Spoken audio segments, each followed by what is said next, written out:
You're looking for a place na super relaxing, perfect for kids and couples, for the whole family. Tara, visit Perlas ng Silang dito lang sa Silang, Cavite. And yes, nakaka-love yung place kasi super ganda plus the foods, grabe, highly recommended. So tara na dito sa Perlas ng Silang, dito lang to sa may Silang, Cavite. It's 1 hour drive away from Metro Manila. If you're planning to go here, kung magda-dine-in kayo, it's free na yung entrance dito sa pinaka-garden. Place is grabe, sobrang ganda, hindi naman siya ganun kalaki, so hindi naman kayo masyadong mapapagod.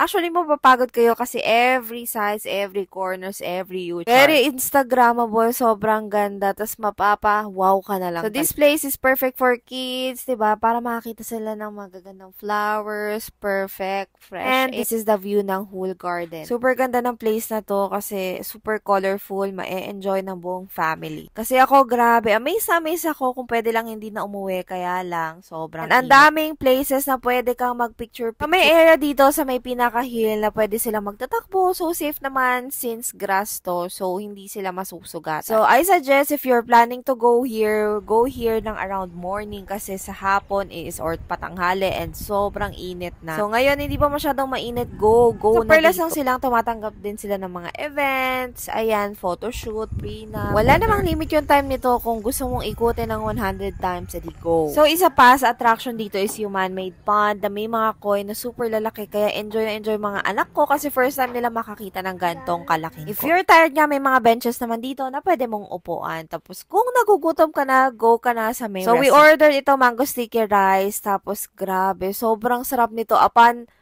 doing this voiceover, grabe, nagugutom ako kasi namimiss ko.